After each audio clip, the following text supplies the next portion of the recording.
YouTube? I haven't seen you for ages. How have you been?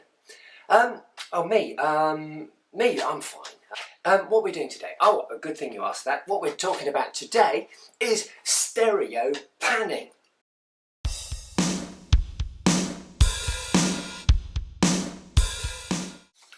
So you know how it is when you're mixing a song and you want one track to be panned one side or the other? Have you ever asked yourself how it is that your computer or your software or whatever manages to move the sound so that it sounds like it's coming from over here or over here? Now, it might be incredibly simple or it might be incredibly complicated. Why do you care? Well, you probably don't. Why do I care? Well, I'll tell you why I care. It's because I'm in the process of putting together an online drumming track website. I want to be able to build a website so that you can create yourself a drumming track online. And I want the individual drum kit instruments to be panned to wherever you want them to be. So I need to know how to make the computer play the drum kit instrument, whatever it is, snare drum or hi-hat or tom-toms or whatever, at a particular point in the panning spectrum. Well, it seems to me that there are two possibilities. There may be more, but at the moment I can just think of two. Either adjust the volume of the one channel relative to the other one so that it fools your ears into thinking the sound is coming more from one side than the other, or alternatively arrange the file so that the exact samples are arriving a fraction of a second sooner on one side compared to the other side. Now, I have absolutely no idea which is going to produce the best panning effect, so we're going to find out.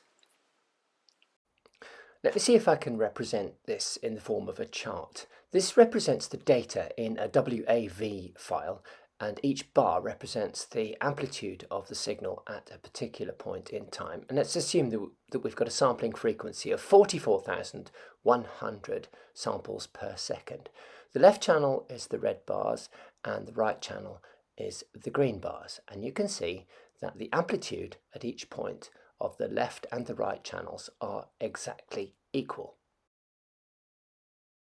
Now, if I play my computer-generated WAV file with the left and the right channels exactly equal, it sounds like this. Let's create that sound file again in two different ways. Firstly, with the right channel at only half the volume of the left channel, and secondly, with the right channel delayed by a tiny fraction of a second relative to the left channel. How much does it need to be delayed? Well, we can work it out.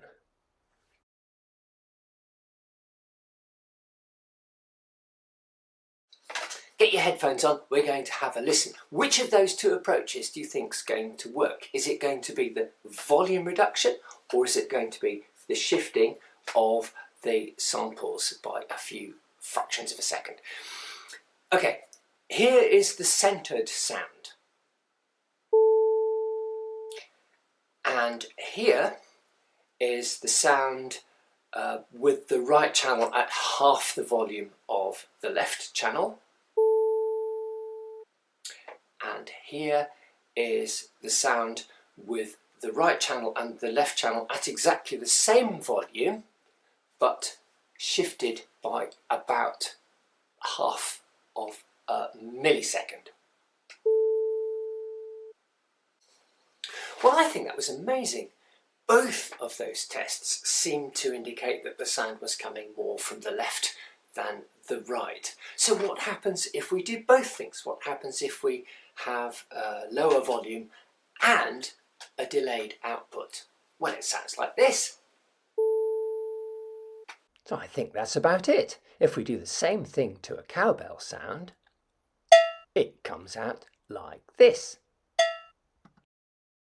Right, now I've got a different sound sample deconstructed it and reconstructed it with 5 different degrees of panning, and it sounds like this.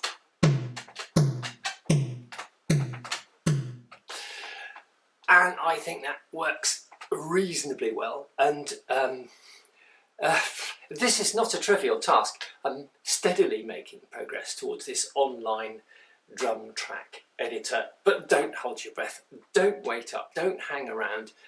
It's really just academic interest, and it may never see the light of day. Anyway, it's been fun, and I'll catch you next time. Thank you very much for watching. Cheers, bye!